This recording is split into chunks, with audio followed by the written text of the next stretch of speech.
Hey, good morning, everyone. It is 9 o'clock, and we will go ahead and get started. Um, my name is David Chagarelli. I am the Chief and Fee of the Chief and Fee Revenue Branch, and I will be facilitating this meeting alongside help with the lead manager in the Fee and Revenue Branch, Glenn Osterhage. Also joining us today is Kevin Porzio, Senior Water Resources Control Engineer and Manager of the Cannabis Regulatory Unit. Complying with COVID-19 emergency safety guidelines, today's meeting is being held remotely via webcast and Zoom. The meeting handout was sent out on July 8th. This handout was sent out through the Water Board's fee regulations license list alongside with instructions on how to participate through the Zoom platform. Individuals attending via Zoom will have an opportunity to ask questions or provide comments during the open discussion part of our meeting. Please use the raise your hand feature on Zoom. If you are joining through webcast, you can also submit a comment or ask a question by emailing the email on the screen, which is cannabisfees@waterboards.ca.gov. Again, we thank you for joining us virtually today. We thank you for your patience as we've moved to the 100% virtual meeting space. We're doing our best to ensure everyone can participate in an effective way. So let's just go over a few meeting guidelines. One, remember to use your handouts that were sent to you via email. If you don't have them, don't worry. We will be sharing the documents on the screen. And then after the meeting, you can request a copy of the documents. Remember, if any technical issues come up throughout the meeting, please email us again with the email that's on the screen. Please mute yourself when not speaking. And remember, you can submit comments and questions throughout the event by sending them to, again, the email on the screen, and I'll repeat that, cannabisfees@waterboards.ca.gov. And staff will be reviewing those, and we will go ahead and do our best to address those comments.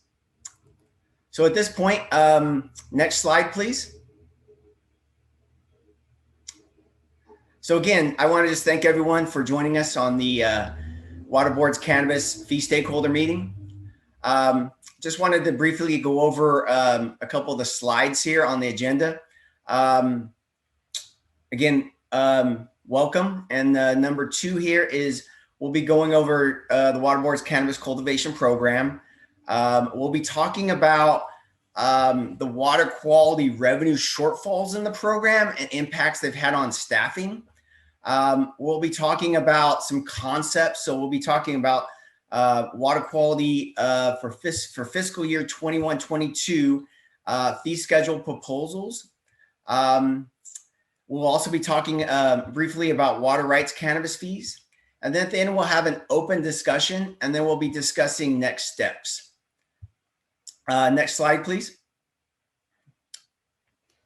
So again, I just kind of want to just a high level of the cannabis cultivation program.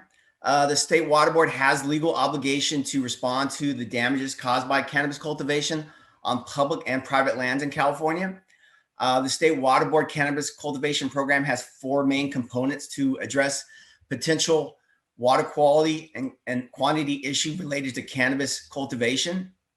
And these include the Cannabis Cultivation Journal Order, the Cannabis Cultivation Policy, Cannabis Small Irrigation Use Registration for water rights, and then the Cannabis Cultivation Enforcement. Next slide, please. So I also wanted to go over the Cannabis Cultivation Program Fee Authority. So we have a couple of different programs here. Again, the water quality and water rights programs. The water quality program is funded through the Waste Discharge Permit Fund. Is one of the funds basically that helps support this program. And we have under the Water Code Section 13260, it basically states that that the water board has to adopt a fee structure that's going to support our program cost. And that's similar to our water rights programs. And so Here are the regulatory sections in our water code that basically give us the authority to assess fees, to collect the revenue, to support our program cost. Next slide, please. So briefly, I just kind of wanted to talk a little bit about and go into some details here about the water quality revenue shortfalls. The program came into existence about four years ago, and to the water boards. And at that time, we developed a fee structure, and we've been monitoring it very closely. And several things that we've noticed. One, we overestimated the total projected statewide enrollment levels, which resulted in initial fee amounts that were too low and have not been adjusted since. Cultivators have self-enrolled in inappropriate lower fee tiers and risk levels. So part of the enrollment process is that a cultivator goes into the system and does a self-enrollment. And we've noticed that cultivators are selecting some of the lower tiers, and then staff is having to go in and do more of a full analysis and validating which tiers they should actually be in. So the graph below displays the projected enrollment percentages versus what we actually, the enrollment percentages are starting to play out. So originally, when we put this together, we anticipated that there would be about a 60% enrollment rate in the lower tiers. That's actually what actually happened now that we're kind of more or less reviewing it. It's about 91% of the cultivators are enrolling into the low tier. And then we have a moderate, which again, we anticipated higher enrollment in that tier. And as you can see it, that it's about 6%. And then of course, in the higher tier, we anticipated that we would have around 10% in the higher tier. And what actually has happened, it's around 3%. Next slide, please. So kind of continue that. Fees for low risk sites were disproportionately set too low compared to those in the moderate and the high risk categories. The lower risk fees were artificially set to encourage enrollment into the program. We've also, one of the things when we were setting fees, and now we've realized that there's the banned and restricted counties. So many counties have banned or severely restricted cannabis cultivation, and cultivators in those jurisdictions are unable to obtain regulatory coverage, and the state water board is not collecting fees from these sites. So originally we anticipated, some of these cultivators in these counties would come into the program, and we had anticipated projecting that into our fee revenue. Next slide, please. So as I mentioned earlier, the fees go towards supporting our program cost. Because, we're not meeting existing fee revenues, one, program staff has been reduced and redirected to non-cannabis duties. Staff reductions based on actual revenue levels does not provide the ability to validate and review site enrollment data. And then staff is unable to complete compliance related tasks. And these tasks are on the next slide here. And I won't go through all of these here, but these are basically some of the main components of what the program staff are working on right now. And, staff is unable to, staff is often unable to complete compliance related tasks, including these and following workload needs. So next slide, please. So I wanted to touch a little bit on, again, our budgetary authority. And again, our budgetary authority comes from the state governor's budget. There was a recent, what we refer to as a budget change proposal approved by the legislators and the governor, basically continuing our program. And the total program funding to the water board is about $22.5 million. What we'll be talking a lot today, though, has to do with the water quality program. And that authority is 10.5 million. And again, the water quality program is supported through the waste discharge permit fund. So the cannabis program has had a revenue shortfall, and we are currently managing vacancies to reduce our expenditures. So getting back to kind of our total program, again, we have $22.5 million in funding. Of that, again, what supports water quality program is about $10.5 million. We do have funding for the Water Rights Fund, which is $1.1 million, and there are fees that support that. And then there's the Cannabis Tax Fund. The Water Board receives about $10.9 million of the Cannabis Tax Fund, and that also helps support the cannabis program at the Water Board. So as you can see on the pie chart there, the Cannabis Tax Fund is about 48% of the program. Water quality is about 47%, and then the water rights is about 5%. Breaking down, though, the water quality program, again, a $10.5 million program. Currently, we are collecting roughly around about $4.5 million in revenue. And this is from all the enrollments that we've brought into the program over the last 4 years. And so $4.5 million is about 44% of the revenue. Basically, that there is about 56% of the revenue, or about $6 million that we're currently not collecting. And as a result, again, to touch base on the second bullet there, we've taken some internal cost saving measures to basically, hold vacancies, which helps reduce our expenditures. So that's basically kind of part of the why we're here today. And we've been monitoring this over the last several years.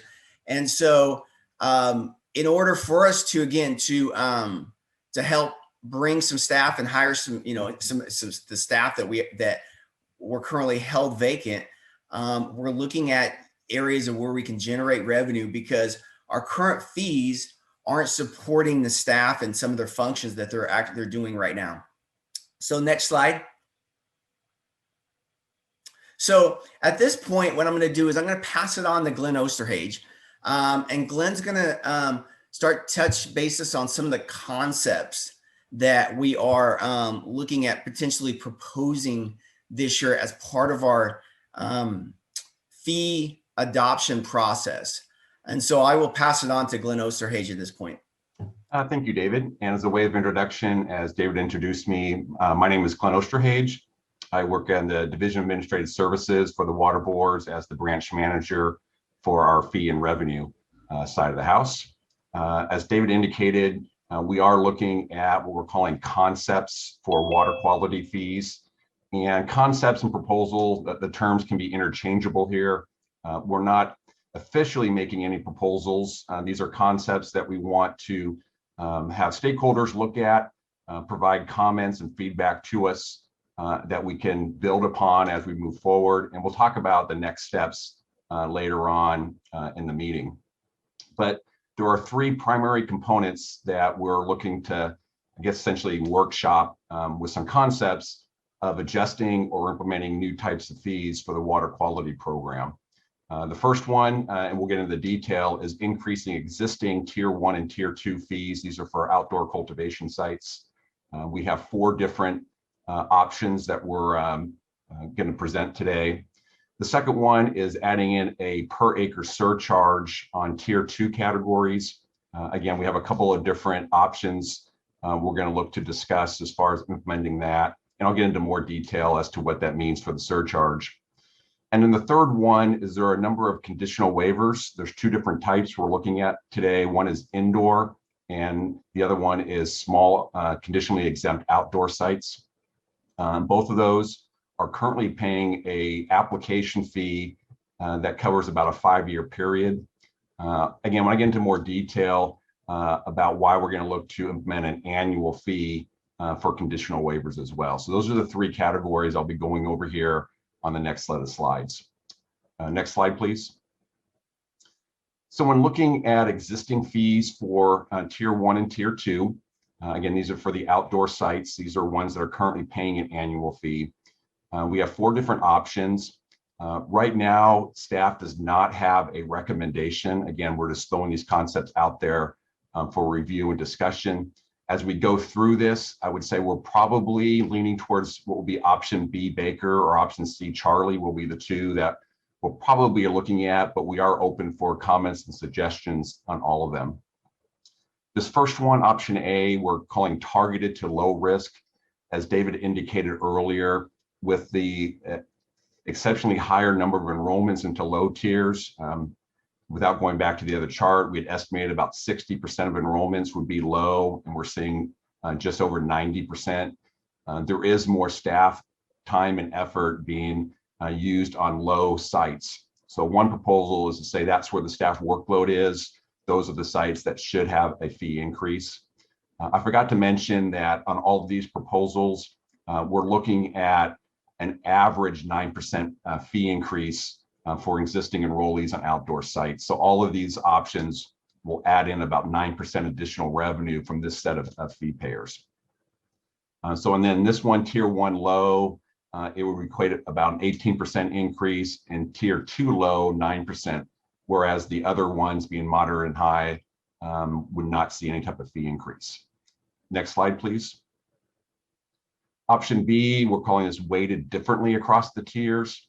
So again, this one says that the low tiers, both tier 1 and tier 2, will see a higher percentage increase, but we do show a percentage increase for both moderate and high. In this particular scenario, it's a 12-6-3 ratio. So 12% increase for low, 6% increase for moderate, and a 3% increase for high. Again, it still generates an average 9% revenue increase for all the fee payers. Next slide, please. Option C, we call this the same dollar increase. So instead of having everyone's fees go up differently depending on their levels, we estimated that if everyone went up the exact $90 amount, it would generate, again, the proposed 9% total fee increase. So that the ratio breakdown here is a little different between tier 1 and tier 2, but in both of them, the low has a higher amount of 15-9, moderate is in the middle ground, 5-3, and the high is in the lower end of 2-1. So it's very similar to option B on the spread. It is weighted differently. It was just a different way of looking at it. So everyone will get the same net increase to fees to our 9% targeted revenue. And the final slide, please, for this section. So this one is not something that, I'll be honest with you, we're looking at presenting. It was more for informational or comparison purposes. But what if we just did a 9% increase for all categories? It is a viable one. We do this often for a number of our programs. But as we indicated earlier in the presentation that David went over, more staff is being diverted or focused on low. But again, we do have the option of just saying, you know, our target 9% increase, let's have everyone go up 9%. And you can see what the net difference is for each of those tiers. That 9%, we don't have it listed here in the proposal, but it is in line with what we're forecasting for all the other, what we call waste discharge permit fund fee payers. We have a number of different programs, whether or not it's waste discharge requirements, land disposal, stormwater, water quality certification, agricultural lands, confined animals. Each one will vary, but on average, everyone else's fees we're projecting to go up around 10%. And so cannabis proposal is in line with that. We have one program that's only going to potentially go up a couple percentage points. There are a couple that'll be in the 8 to 10% range. And we do have 2 or 3 that are projecting somewhere between 12 and 14% fee increases. So for the cannabis program, although we have a significant revenue shortage compared to our budget authority, we're not going to try and get it all done in 1 year. We'll start with an average increase in line with other programs. And then, as David said, we're going to revisit this on a yearly basis. So as it relates to existing tier 1 and tier 2 fees, again, we have the 4 different options that we request feedback. And again, we'll talk about next steps later on in the presentation. And we're also open if anyone has any other suggestions of how to generate what we're targeting as a 9% increase to existing annual fee payers. So I'm going to go ahead and go on to the next item, which next slide, please. So the second category that we're looking to implement a new fee is a surcharge to Tier 2. Tier 2, by definition, are larger enrollments that are over an acre or up to an acre.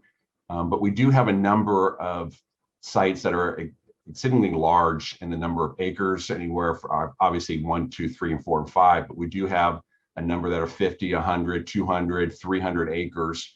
And it does take staff additional time to review the entire operation to make sure that everything is being done, per the order or the waiver. So we have a couple of different options that we're initially considering. Option A would be a $185 per acre surcharge for each acre up to 50 acres. So acre, from 1 to 2, you're paying for in your base fee, but starting with acre 2 through acre 50 per acre, we'd add $185. Again, that supports staff time to do the review on the additional size of the facility. Option B is the same price point, but we're going to cap it up to 100 acres. And then option C, we're calling it a metered approach, that we would say for the first 50 acres of surcharge, it'd be $185. And then for acres from 51 to 100, an additional $100 would be added. So it's metered. So we have a number of different ways of doing this. Again, it's in relation to staff time that it takes to review or inspect these large facilities versus what the annual fee is currently being paid for. So that's the second category that we're going to look to receive feedback and comments on. Next slide, please. And the final one, and there's two sections to this. These are conditional waivers. When the statewide order first came into play, the water board statewide, this is the general statement, did not have a lot of experience with indoor sites or with very small, what is considered conditionally exempt sites. Most of the work prior to the statewide general order was focused up in the North Coast region and the Central Valley, where they had regional orders. So when we put the fees together, initially it was thought that indoor sites and the very small conditionally exempt ones would not have much of a staff effort towards them. So it was proposed and adopted that only an application would be paid on a 5-year basis. Since then, as the program has grown and matured, staff is spending a significant amount of time on both of these types of facilities. So we are going to look to implement an annual fee charge depending on the type of discharge. The second bullet point is looking at indoor cultivation sites. There's waste hauler and there's municipal sewer type discharge. So we are proposing 2 different annual fees depending on the discharge type. Waste haulers would pay an annual $600 fee, and that's consistent with what we currently pay for our Tier 1 low risk. If we do adopt a higher fee for Tier 1 low risk, then that $600 would go up. So if we had a 15% increase on the prior slide on one of the options, you would see what that annual fee would be. And then for municipal sewer, there's less staff time on a yearly basis for those that are discharging on that type. So we are proposing an initial annual fee of $185 for that type of discharge. And then the final bullet point is addressing small outdoor sites that we often call conditionally exempt facilities. Similar to municipal sewer discharge on indoor, there is some ongoing staff work, but it's not hours upon hours every year. So we are going to look at implementing or adopting a $185 annual fee for those types of discharge as well. So those are the 3 different categories that we're, again, kind of workshopping or conceptualizing here today. If we can go back to the slide before the options that we did, we can summarize. Thank you. So on slide 11, so again, here are the 3 different categories that we just provided information. For those that did receive the updated handout, they were provided in what we sent out last night. For those that do not yet have this, they will be available on our website after the meeting, and they'll be available if you request them as well. So again, in summary, we're going to look to propose increasing existing outdoor fees for Tier 1 and Tier 2. We have a number of different ways of slicing and dicing how those are adjusted to the targeted 9%. We're going to look to add in a surcharge for Tier 2 outdoor facilities. Again, a couple of different options as to where do we cap it, 50 acres, 100 acres, do we do a metered type approach? And then implementing an annual fee as it relates to conditional waivers. And again, there's 3 different types: indoor waste hauler, indoor municipal discharge, and outdoor conditionally exempt, that we would look to implement an annual fee as well. So we can go ahead and go down into the presentation past the last slide. So we're going to transition very briefly to water rights conversation. We don't have anything to present here, but on the water rights side, program staff is looking at requesting a filing fee. So it's just a one-time fee for fully contained springs. We don't have any details to present right now. We just wanted to let everyone know that it is being discussed internally right now. As part of our next steps, we do have a meeting in August for both water quality and water rights that we hope to have more information related to that concept of a filing fee for fully contained springs.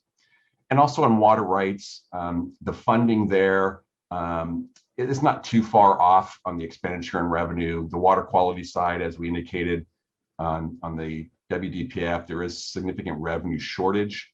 Water rights, it's in the ballpark. Water rights in general, we're projecting just over a 6% fee increase for water rights. And internally, we're still assessing how that impacts what we call non-FERC, FERC, and then cannabis. Those are the 3 main categories of water right fees that we have. So there is a potential we may recommend a slight increase for water right fees, but the overall revenue and expenditures are a little closer in line than they are on the water quality side. So again, I'm not going to spend a lot of time on water rights. We just wanted to mention those 2 items, filing fee potentially, and then maybe a slight increase along with other water right annual fees. Next slide, please. So at this point, I'm going to hand it back over to David to kind of go over our timeline that we've had this year and our next steps. Go ahead, David. Oh, hey, thank you, Glenn. So want to just kind of walk through some of our fee development timeline and next steps here. And this is generally how it goes. For those that aren't familiar with the fee stakeholder process, we schedule our stakeholder meetings around the time of when the budgets are released. And what I mean by that is in the state California budgeting process, kind of mid-January, there's a January proposed budget that comes out. And in that, it basically, it lays out our program expenditures. Again, as we mentioned earlier, some of the funds are the water quality and the water rights funds, where staff go ahead and look at those and then figure out kind of what those impacts would be on fee payers. And so we host a fee stakeholder meeting, and our first fee stakeholder meeting was held in February. And again, we go over our water quality and our water rights fees. And then the May revise comes out. The governor's May revised budget comes out. And at that point, we look at what the cost drivers may be, if there's any additional budget change proposals, or if there are any adjustments. At times there may be some cost drivers that are in the January proposed budget that aren't in the May revise, and vice versa. So we have an opportunity again to meet with staff and then meet with the stakeholders. And we did that in June. Again, we had water quality and water rights fee stakeholder meetings in June. And then again today, we're meeting to discuss, again, a carved out portion of the water quality program, which is our cannabis cultivation program, and our funding and our fee revenue that supports that. So that's why we're here today. And then just earlier in July here, the governor, there's an enacted budget. So the state now has a budget that we go forward on. In there, again, it lists our funding sources, our revenue levels, expenditures. For those that would like to see the governor's budget, of course, it's on the Department of Finance's website, and all the details are on there. And we'll be looking at it. We again, my staff, the fee staff, and our budget office, we review it. We work with the Department of Finance, and then we come back and we have a August meeting, which is our third meeting throughout the year on water quality and water rights fees, to discuss again the cost drivers and the revenues and expenditures that are found in the budget, and again how they impact the individual fee payers and the fee paying programs.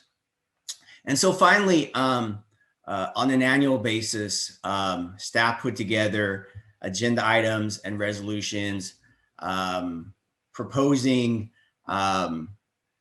fee adjustments, and we take those to our water boards for consideration and adoption. And this is normally done at the second board meeting in September. So we're planning on, again, taking fee structures to the boards for water quality and water rights this September. For those that have been involved in the process, about a week prior, an agenda goes out and there's an opportunity to comment, and then staff go ahead and present staff options. There may be a couple of proposals, but the board has the option to go ahead and adopt the option or choose not to. And if adopted, then we work through the Office of Administrative Law to go ahead and get everything put into regulations. And so those are basically some of the next steps on the timeline. As Glenn mentioned in the August meeting for both water quality and water rights, we'll be continuing kind of having a discussion on the cannabis fees. So next slide, please. So before we get to the open discussion, and Glenn, if you want to add anything also, again, I think Glenn mentioned this. I mentioned this a little earlier.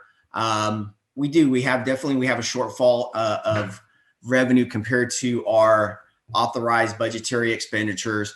We've had to take salary saving measures to kind of ensure that we're covering our cost. But as I mentioned in a slide earlier, this program is short by about $6 million in revenue. And as Glenn mentioned, these increases don't get anywhere near kind of covering that full cost, but it helps kind of give us a step, which then allows us to help manage our staff and kind of allows program to kind of pivot to kind of determine what additional staffing levels we could start moving towards. So that's one of the primary focuses while we're here today. I'll pass it on to Glenn here just to see if Glenn has any final parting shots before we open it to discussions. And I'll also ask Kevin Porzio if he wants to add anything at this point. Thank you, David. So I'll go ahead and jump in. The primary comment I wanted to make is obviously what we presented or what I presented today with the different options is brand new. It just got sent out last night, and a lot of you are probably seeing for the first time today. We would like to request that feedback, comments, suggestions be sent to us by, I have written down here, Wednesday, July 21st, about a week and a half from today. If you can submit through our general email address, the cannabis fees at water boards, any suggestions, comments on our presentation today, on any of the options, we'll take that into consideration as we start working on the documents we were going to present at the August 5th stakeholder meetings for water quality, but also for water rights. So again, we hope to present more of what staff is looking at. Today, we're just looking at concepts. If we can narrow it down, I don't think we'll ever have full consensus on anything that's being presented. But if we have some synergy or a group of folks that feel a certain concept, or if you want to call it proposal, is more beneficial, we'll take that into consideration. So again, and we'll send it out as through our Lyris as a request to have feedback to us by Wednesday, July 21st. Thank you, David. All right, thank you, Glenn. And again, before I reach out to staff right now to ask if there's some questions, let me just ask Kevin, do you have any thing you'd like to add at this point?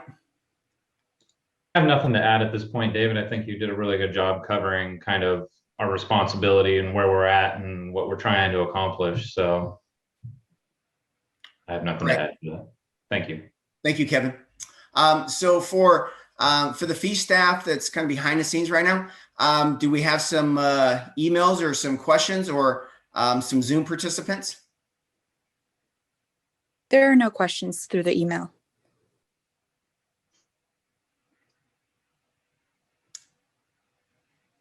And any Zoom participants that might have raised their hand or like to ask any questions at this point? So I don't see. There are. Yeah, oh, there are a you couple seeing them, hands up. Glenn? Yeah. So it looks like, I don't know, David, if you see the hands raised, but I do. So the first one that came up was Deidre. So Deidre, there you go. Hi, good morning. Thanks for hosting this meeting today. I'm up in Trinity County and I represent a lot of the cannabis farmers up here.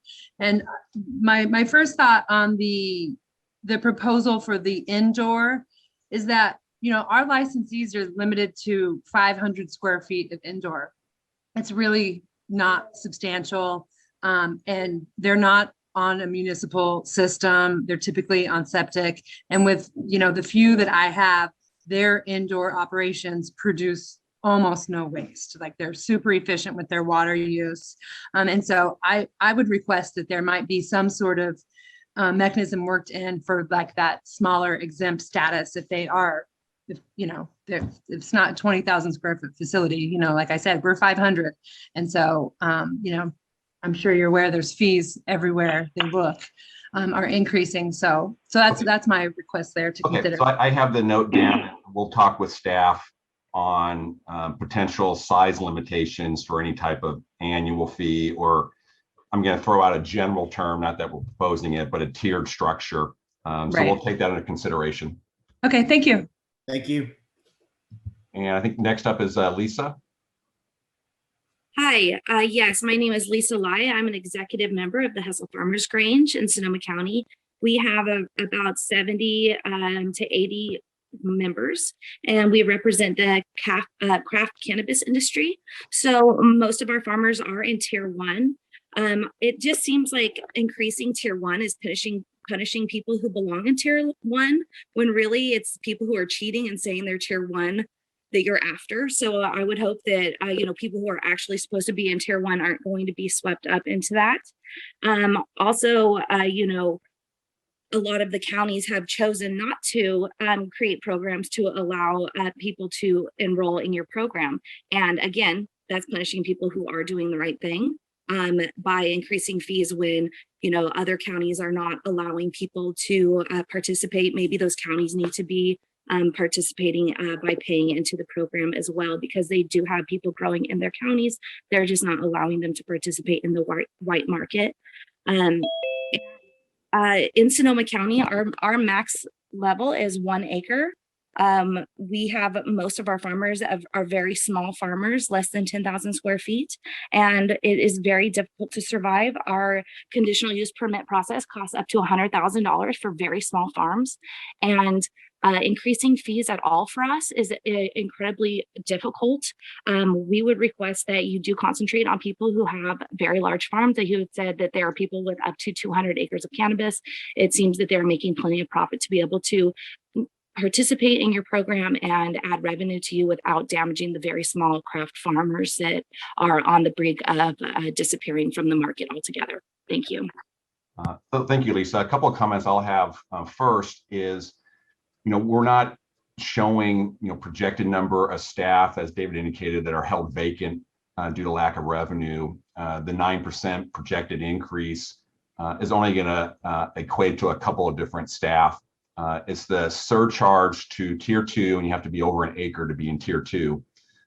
Those are the ones where there would be a higher fee associated that would allow more staff to come in.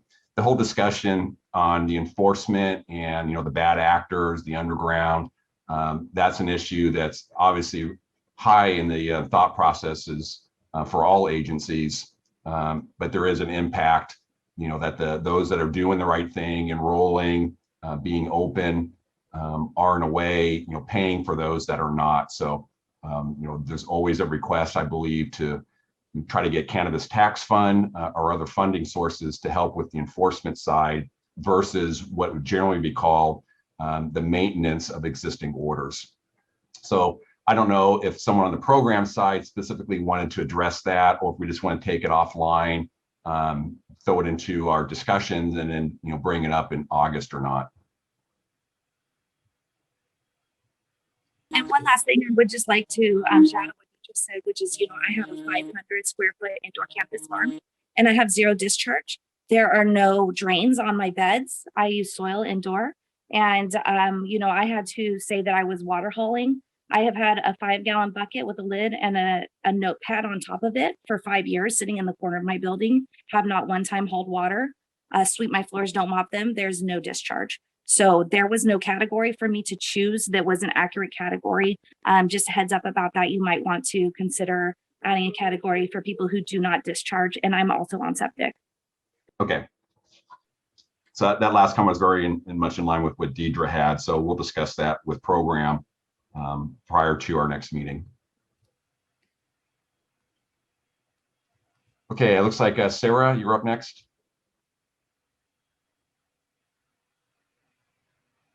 And looks like you're on your phone. I forget what the, is it *6 to unmute your phone? Yeah, I Oh, believe there so. you go. Here I am. I'm Sarah Armstrong, Policy Chair for the Southern California Coalition. We have a large clutch of cultivators inside the city of Los Angeles, which mandates that all cultivation be done indoors. Hence, they are sourcing from a municipal water source.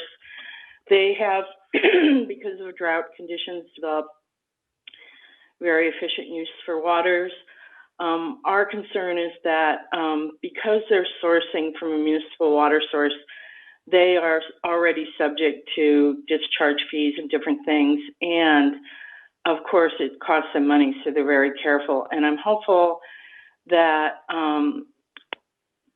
your water board will develop a specific strategy for dealing with these indoor cultivators. Obviously, having to get a stream bred agreement or waiver is silly if you're drawing from a municipal water source, and having to double down on fees because you're paying city fees for discharge and different things, and then you're imposing fees as well, might not be too helpful to us. And of course, anytime you engage us, it costs you staff time, which it sounds like you need for many other things. So I'm hopeful going forward that some specific strategies can be developed so that people who are using municipal water sources don't have to wait for stream bed waivers or other things that don't really apply to their type of cultivation. Thank you for your time. Right, thank you, Sarah. And I don't know if I'm going to say your name right. Is it Sika or Sika?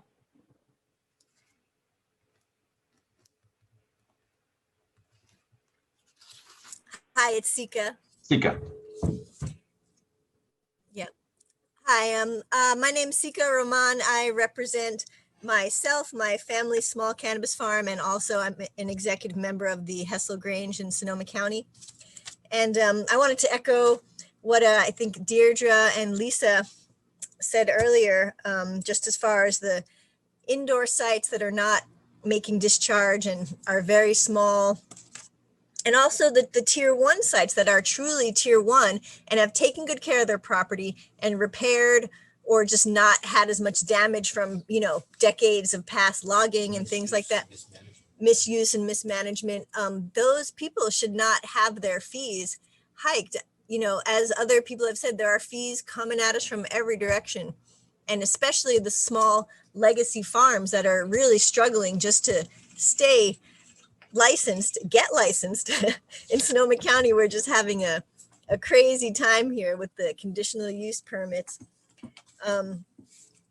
It's just making the fee hikes will just make the whole process more and more difficult, especially for the small legacy farmers. I think you guys should be focusing on the people that are mislabeling themselves as tier 1 and also cultivating higher acreage because they can weather cost increases. Thank you. Okay, so I have my notes very similar to what was discussed by the other speakers. Try to take into consideration some of the unique situations for the smaller facilities. You know, a one size does not fit all type category. And I don't see any other hands. We'll give it a moment. We'll ask Megan if we received anything on email. No emails. Okay. While we're waiting to see if we get any more commenters, is there anyone on the program side that has any comments to make, or we just want to go ahead and move forward? We'll just give it a moment here. It's like Janae. Yes, hi. I work in the Reading office, the Central Valley Water Board Cannabis Regulatory Unit on the permitting side. And I was wondering, I see that they would be adopting the new fees in September, but when would they actually go into effect? Would they be shown on the next year's invoices? Yes, so we adopt in September, but typically they're effective back to July 1. So when we invoice the cannabis program, we haven't settled in on a specific time period. It could be anywhere, usually from December to February or the last few years, but they would be part of the next billing cycle if the board adopts something for the year. Okay, thank you.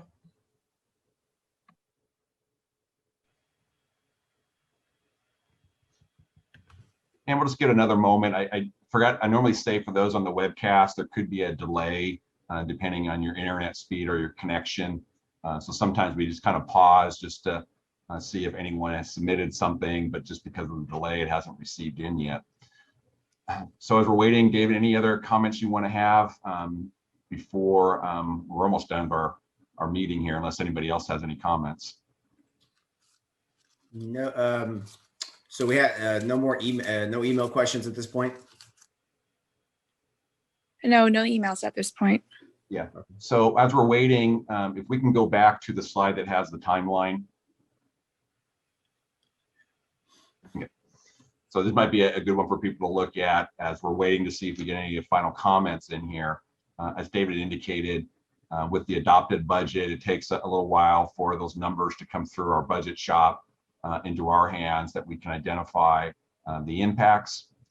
I have not been provided any specific information as it relates to the adopted budget from what was in the May revise. Hopefully there's no surprises in there that would change any of our analysis, but we do plan, as I said, for those that want to comment, send us your comments by July 21st. We'll be able to incorporate that as we continue our discussion with program staff in preparation for that August meeting. The August meeting is generally the one where we're not necessarily making our recommendation, but we have a pretty good idea of what we're leaning towards, because we do go to the board, as David indicated, and it's the last bullet point on here in September with our fee proposals for the current fiscal year. So again, we're in July. In about 4 weeks, we're going to have another, we call it a general fee stakeholder meeting. August 5th will be the one. And then the following month in September, I believe it's going to be September 21st is when the second board meeting is this year. We'll be going to the board with a resolution for adoption. So I'm not seeing anything else, so I'll pass it back to David for any type of final comments. And again, we do request any feedback to us by Wednesday the 21st. Anyone who might need a copy of any of the documents, you can email us and staff will immediately send it back to you as well. Thank you. So thank you, Glenn. And I just want to thank everyone today for participating.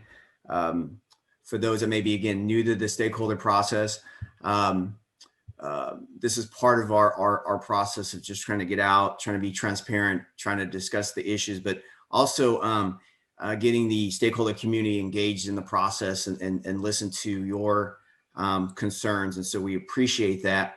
As Glenn mentioned, we appreciate your feedback and your comments. And as Glenn mentioned on the timeline, our next stakeholder meeting for overall water quality and water rights will be in August. That information is on the Water Board's fee webpage. So please take an opportunity to look at that, and we hope you're able to participate in that. Like I said, like Glenn mentioned on the timeline, we will be looking at potentially bringing some concepts and some options to the board in September. And then prior to that, there will be a agenda that goes out with an opportunity to comment directly to the board. So with that said, again, I'm going to check one more time. Any emails, any last minute questions that may come up? Yes, we have an email from Eugene Gardner. The question is, what is water boards doing about the illegal grows? These illegal operations are destroying the revenue sources the water boards are looking to acquire. So let me just start, and then I'll have, if Kevin wants to jump in, we do have an enforcement group, and part of the enforcement group does try to go after some of the bad actors, try to make a level playing field.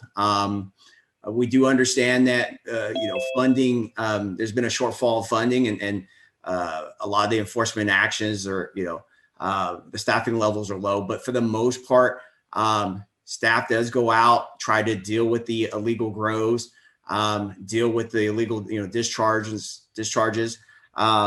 But at the same time, trying to educate them, try to get them into the program, let them understand the process of registering into the program, coming into compliance. And basically, again, what that helps is it helps kind of the level the playing field with the good actors that are into the program. So I don't know if Kevin, if you want to add anything to that. Yeah, David, I'd just like to add that we coordinate really closely with the California Department of Fish and Wildlife and their wardens and their scientific staff, and also through the California Department of Food and Agriculture's Cannabis program. They have an enforcement unit as well. And so we try to target watersheds to make our presence known and really make people aware that when we identify a site that's a high priority, which we do have a list of high priority sites on our cannabis website, when we go into that watershed, we make our presence known. We try to bring everyone into the regulatory fold, and then any of the really bad faith actors, those are the ones that are going to be followed up with more of the monetary and heavy enforcement hammer. So that's kind of our strategy, is working closely with our partner agencies and trying to go into watersheds and get people to enroll so that we can bring enrollment up and make sure they're doing the right thing. Thank you, Kevin. Any further questions before we conclude today? Eugene has emailed back saying, please quantify your application of resources against illegal grows.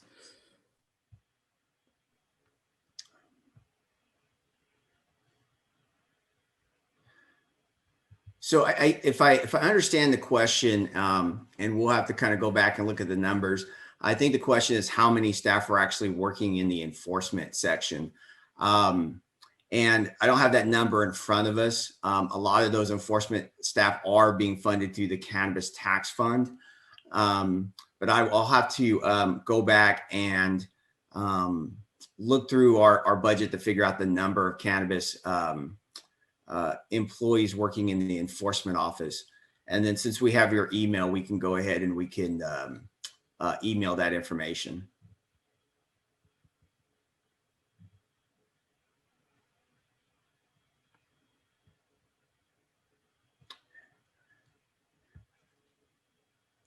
So it sounds like there's no further questions at this point. So again, I just want to thank everyone. Appreciate everyone's participation today. And at any given time, you have any questions, please don't hesitate to reach out to us. You can please send your emails to the email that's on the agenda and handout, which is again cannabisfees@waterboards.ca.gov. And we'll be looking forward to everyone hopefully participating in our next water quality and water fee stakeholder meetings on August 2021. Again, thank you for your time, and everyone have a good day and a good weekend. Thank you.